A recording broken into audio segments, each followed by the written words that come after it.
Sahajasti, natural in me affirms natural in you.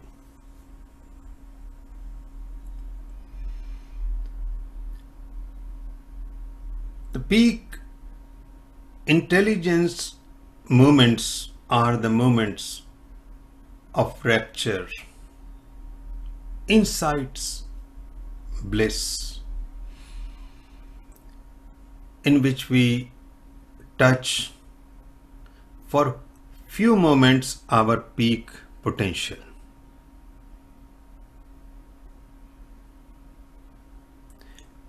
We are deep into the power of our being. We shatter the boundaries, become free, touch the limitless. But these moments are so fleeting, so transient, so temporary. Why don't they stay? Why we cannot live them forever? Why don't they become peak intelligence state, a new state of being in our daily life?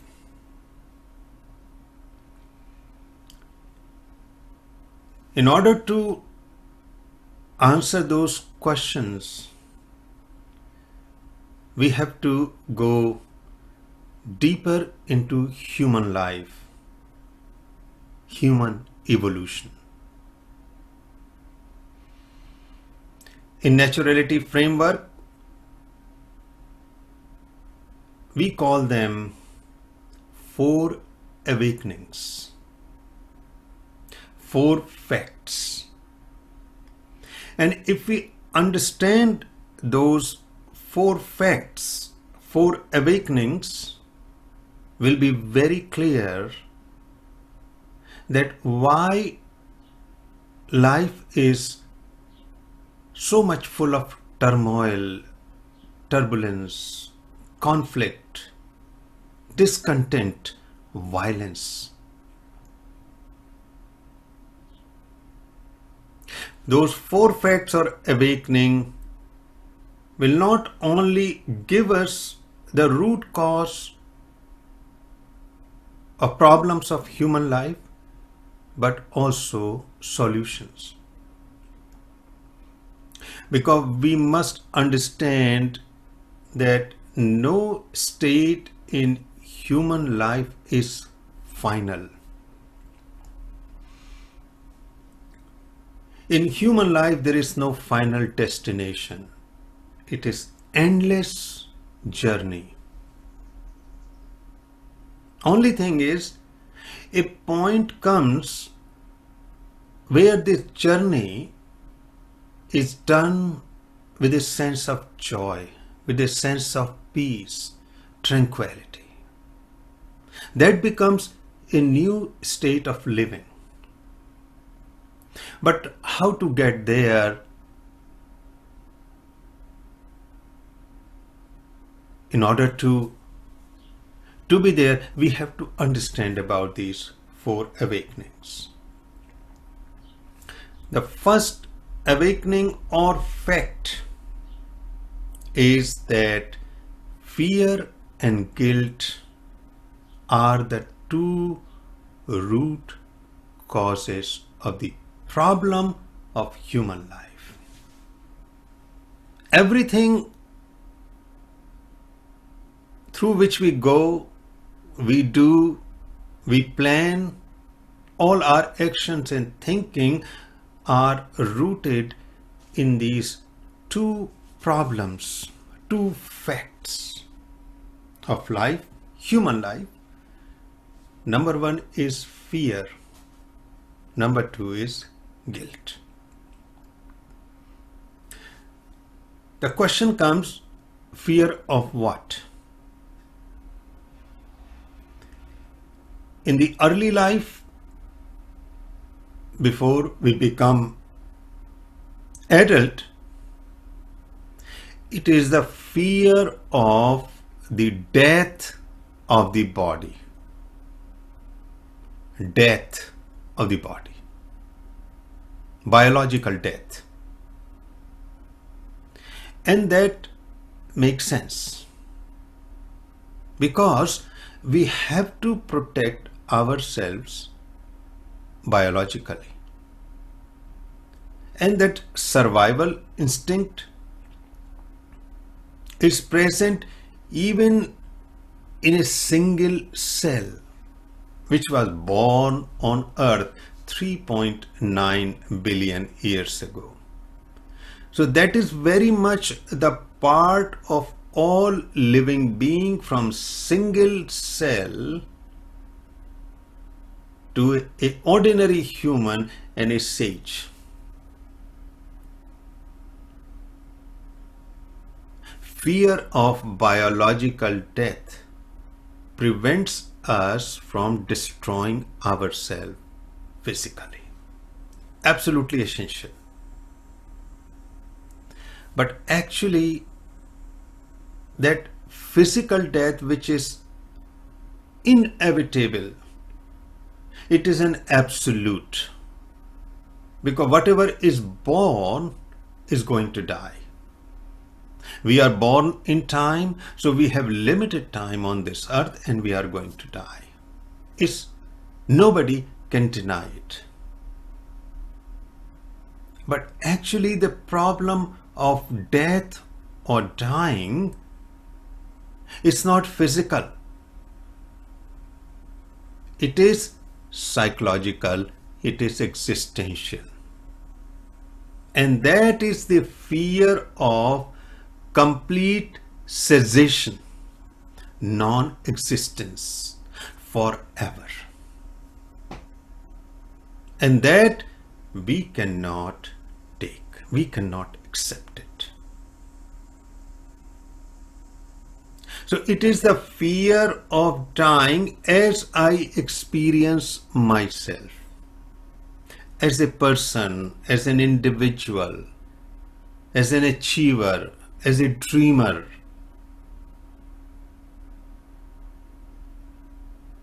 And that is in my mind, in my psychology. I don't want that conscious being, apart from physical body, ever to die. So it is not the death of the body, it is the death as I perceive myself as a conscious being. And that is the root problem of human life. That is why whatever we do in our life is to escape from the complete cessation as consciousness. So that is why we created culture, philosophy, religion, arts, moral, ethics, perfection. Whatever we do. Now think of a soldier who is voluntarily dying in the war, or a religious person who is dying for the sake of religion or family, all traditions, all customs, sacrificing himself or herself. Think of a suicide bomber who is willingly giving his or her life for the sake of God, religious ideals. In all these cases, as you can see, the physical body is going to die and they don't care. So what they are caring about, what is ultimately the motive of all this sacrificing the body? Because they have a notion that after their body's death, they will live somewhere else. in the glory of nation, in the glory of great traditions, great culture, great religion, great something. So the body will die, still they will keep on living. That is why we have children. Piece of art. I will die, but something of me will live in my children, in my piece of art, in my writing, in my pyramids, palaces, in my home, in heaven, in reincarnation. Everything which human being created, there is a single motive. How I could leave my legacy which will live forever. And it gives us a great satisfaction when we are actually dying. That although I'm dying, but I know this is not absolute complete cessation, non-existence. I know I'm going to live somewhere in something, personal or impersonal.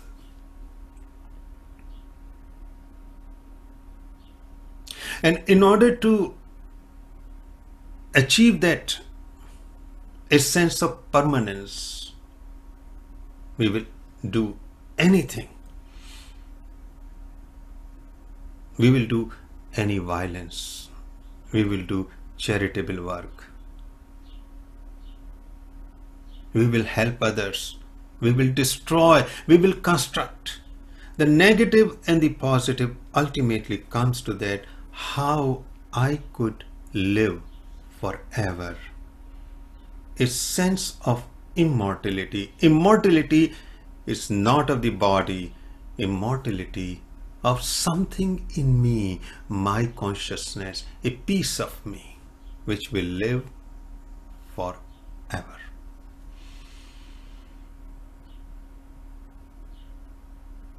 So, fear of death, of non-existence, inspire us all.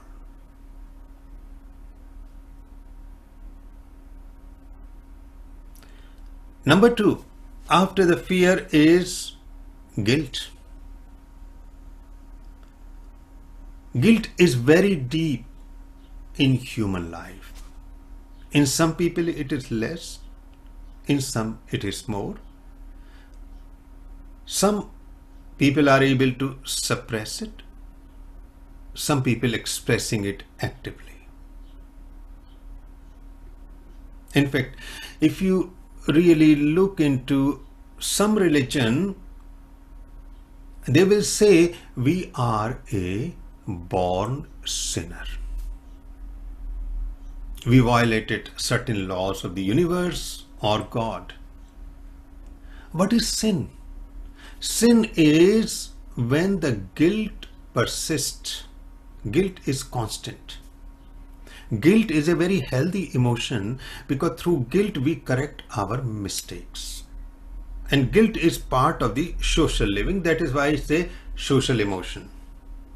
The problem of guilt comes, or guilt becomes a very big problem when it is persistent. It is constant. So just like fear of non-existence or death of our image or consciousness ties us, so we constantly spend time in protecting ourselves from that fear, trying to make sure something of us, something in us will live on. In the same way, the guilt becomes a bondage. In fear, we don't achieve whatever we wanted to achieve because we seek shelter from that fear. Same thing in guilt. Guilt becomes a burden and our life will remain unfulfilled. Now, guilt of what? The first guilt is not fulfilling my full potential. I'm born on this earth. I have potential, greatness, my destiny, my talents. And if I'm not able to live according to my potential, then I feel guilty. I have a regret. And credit goes to great Ernest Baker, who elaborated so much on fear and guilt. That is why people are very busy in their life, but at the end of the life, or when they are aging, there is a sense of regret. Why I couldn't fulfill myself, not living so-called authentically. That brings despair. Despair caused by guilt. So the first guilt is not living to my full potential. Now, if I want to live to my full potential, I will feel guilty too. Because in order to live fully, I have to defy the rules and traditions of my family, my religion, my culture, whatever is given to me since my childhood.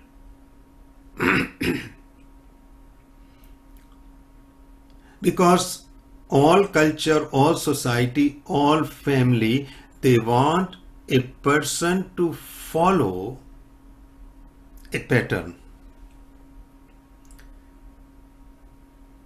Because the whole idea of family and society is to maintain status quo.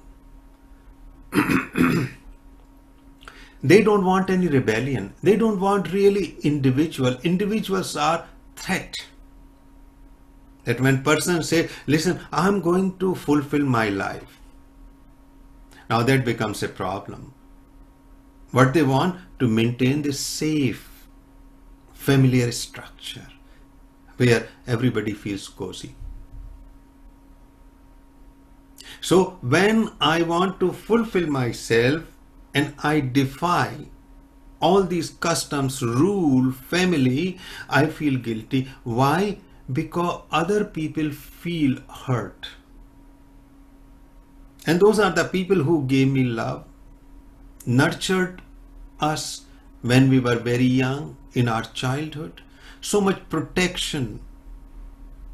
Everything was given by them. And now I'm trying to defy them to experience my full potential. Naturally, I feel guilty. So even if I want to fulfill myself, I feel guilty. That is why most people, or many people, they never realize, they never experience their full potential, because once they develop guilt, they basically conform. They come back. And they say to their people, okay, fine, I was thinking of that, but I think it is not possible. Or maybe I will do when my responsibilities are over. And only very few people can return to themselves when their responsibilities are over.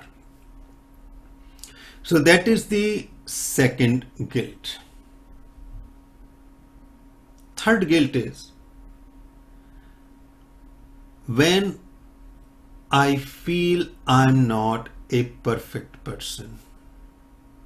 I am making mistakes. All of us are imperfect. We make mistakes. I'm a doctor, engineer, this and that person. It doesn't matter. We are parents. All parents without exception make mistakes, and sometimes very big mistakes. That doesn't mean something really wrong with the parents, because the life is such. They cannot predict. Out of anger, they say something. Out of ignorance, they do something to their children or to their family people, and that can cause problems. Tragedy do happen. So that is the third guilt, not being perfect, making mistakes. And those mistakes will hurt others. Driving a car, accident can happen. It is the part of driving a car. And quite often we accumulate those guilt, ruminate, and our life can be burdened by them. So that is the third guilt. Not being perfect, making mistakes, knowing that nobody is there who didn't make a mistake. Even so-called enlightened one, so-called sages, if you really look into their lives, they also made many mistakes. But the beauty is they understand that everybody makes mistake. So they feel bad about it, but very soon it is gone. They remain untainted by it. Life's flow doesn't stop.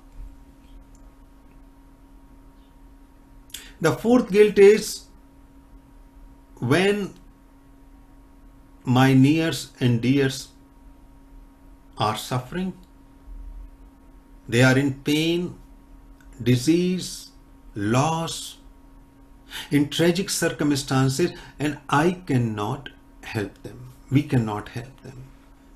Then we feel very guilty. Our own children, our own parents, our relatives, our friends, our patients. It's also a very big guilt. Because we thought, I'm powerful, that I can help, that I can change. And when I cannot, when I don't accept that, I feel guilty. This is the fourth guilt. So you can see this guilt, because what guilt does? Guilt accumulates, can become a sense of sin, that I am doing so much wrong, and it consumes a lot of energy, because guilt is like a parasite. It consumes the precious energy of our brain.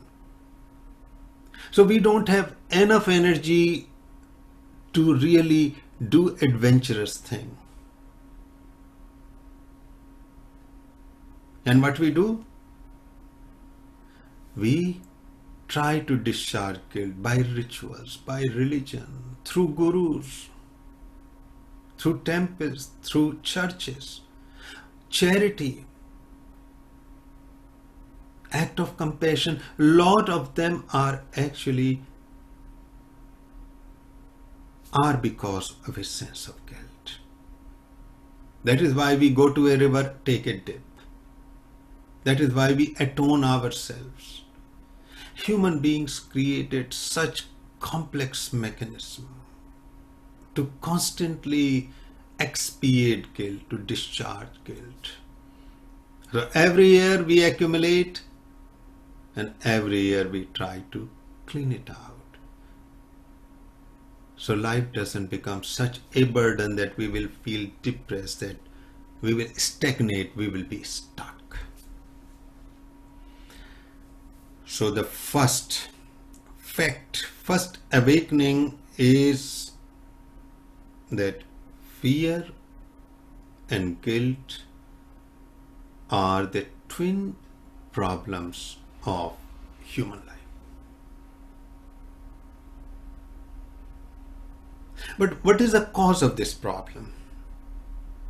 Because children and animals are more or less free from them. I mean young children. So if we go into the cause of this problem, we will find it is a sense of I, sense of ego, sense of self. We must go a little deeper into it to understand that up to the age of 2 to 5 years, a child, a human child, is experiencing the world, but still doesn't have psychological fear or persistent sense of guilt. But after that, both of these slowly emerge in a child. What happens around that time in the psychological development of the child? It is a sense of I emerges. Before that, everything was happening, but there was no owner of the experience. And this sense of I which emerges is because of the development of the brain. So it is in all humans without exception. So this is normal. If some child doesn't develop a sense of I or ego, there is a very big problem. That means there is a profound retardation of the brain or the mind. So we must understand development of ego, emergence of self is normal and healthy to begin with. Later on it becomes a problem, and we are going to talk about that. So around the age of 2 to 5, out of all these experiences which a child is going through, a owner, which we call I, emerges and says, I own everything. Everything means this is my body. These are my emotions. These are my feelings. They are my parents. This is my house, my toys. I, me, mine. The world of name and form is born. It's the most significant event in human life which define us and differentiate us from rest of the living being. Now when this I emerges, become conscious, aware of the world, of the body, what do you think will happen? There will be a sense of delight, joy, because this world is so wondrous, so beautiful, ever changing, scintillating. It offers us so much. So there is a sense of awe and wonder, and that is the quality of a child. That is why when we become adult, we want to bring that sense of awe and wonder, the beauty. That is one. But side by side, a child, after developing a sense of I or self, also discovers slowly that everything is going to end, die. Fact. So on one side, this wonderful life, on other side, inevitability of death. Everything is going to come to a complete end. Child is frightened, become fearful psychologically. So first time, the mind is now developing. The child has emotions, feelings and thoughts.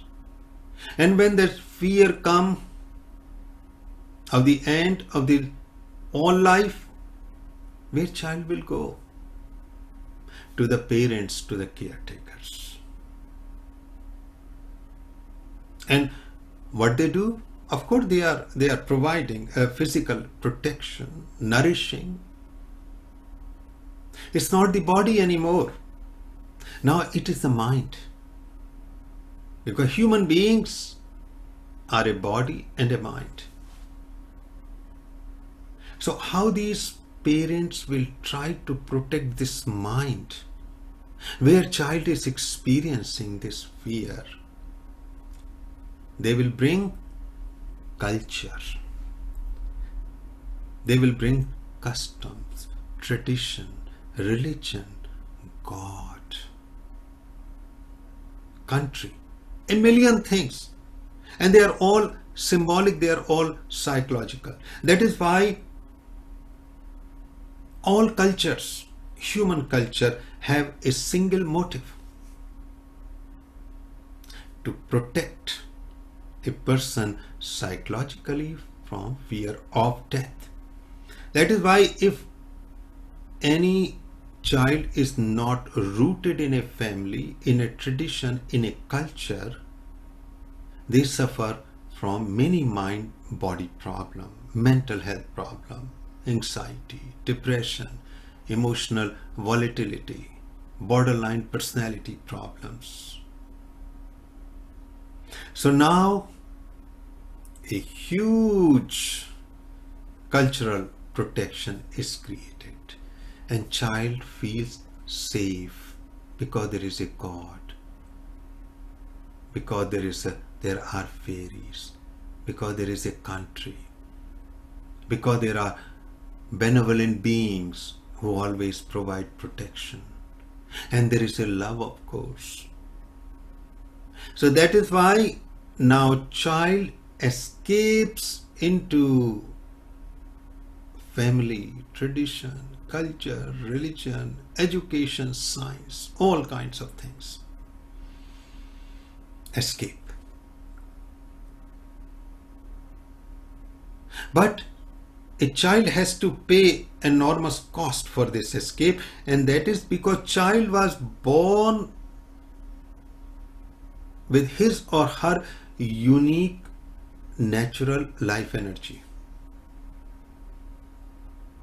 So on one side, child have this unique energy which he or she wants to express. On other side, because of the fear, he sheltered by this whole culture, whole society, whole community psychologically.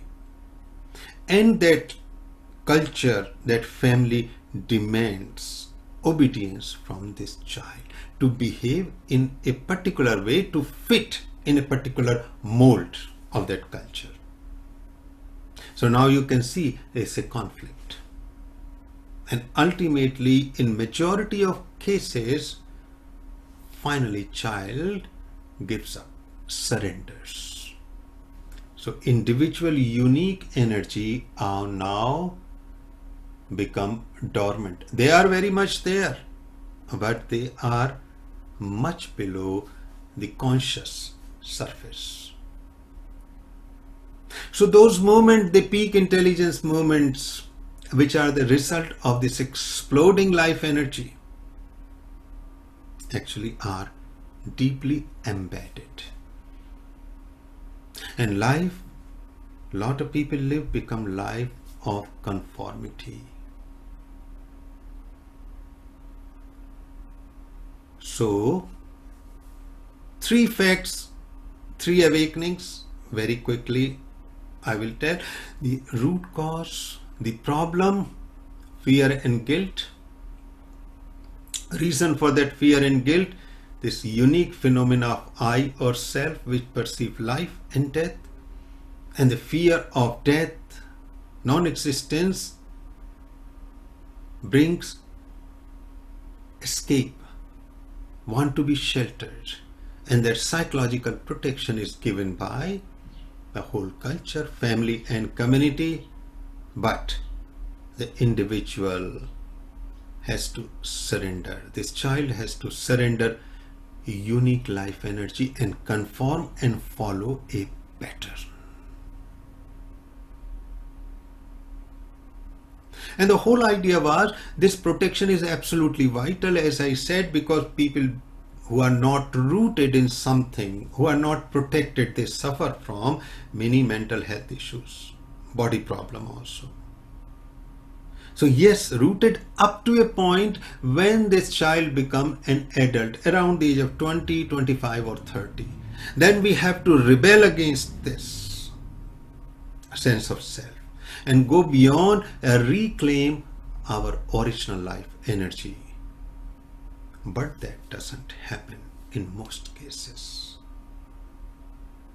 So these are the three facts. And the fourth fact or awakening is, yes, I can reclaim my original life force. And how I must reclaim it?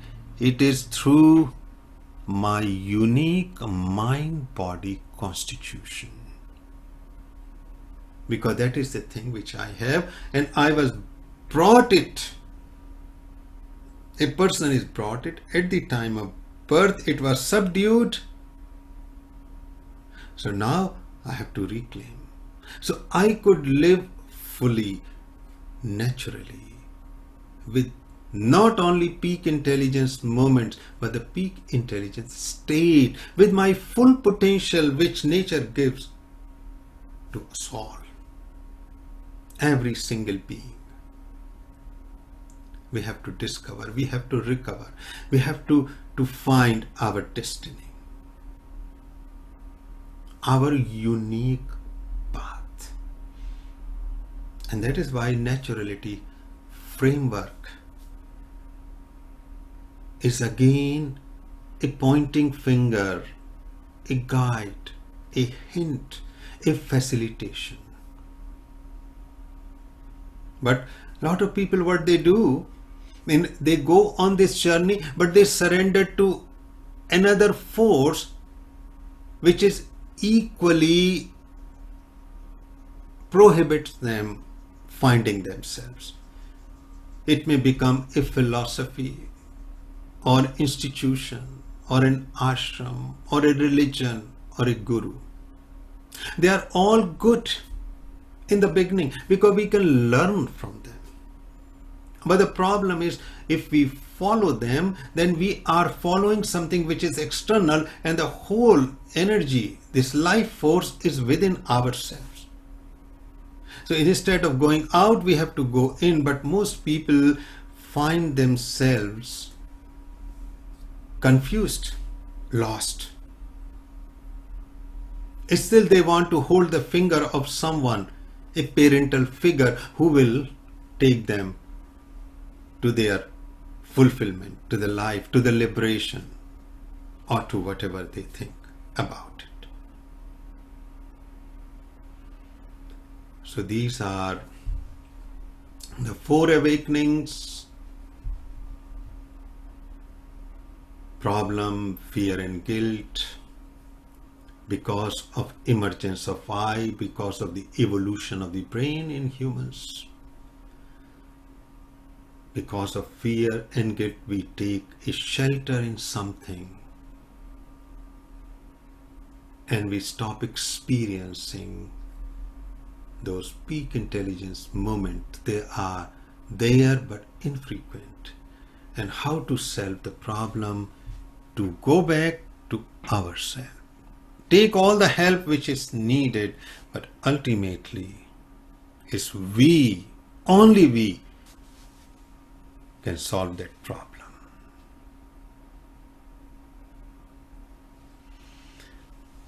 At this juncture, I would like to show two images to affirm what I said.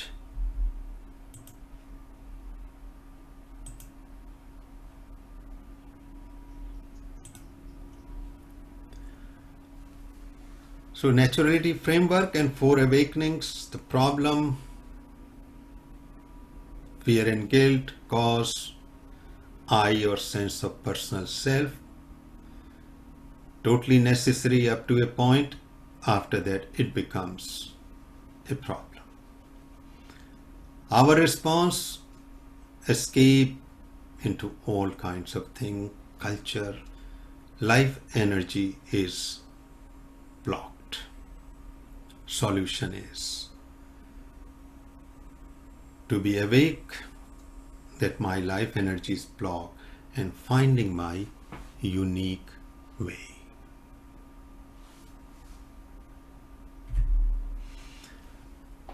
Fear and guilt. Fear of death of the body, but later on it is a fear of death of I or my identity. Guilt is of not living up to our potential. Guilt of feeling selfish if we want to live to our potential, because then I'm doing everything for me. It's not fair. I have to take care of others. Guilt comes. Guilt of not being perfect, making mistake, blunders, tragedy which can hurt others. And guilt of being helpless when people whom we love are suffering.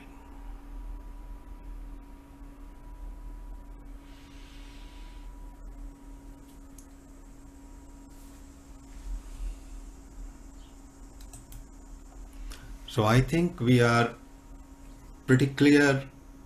We laid the foundation of our journey with clear understanding.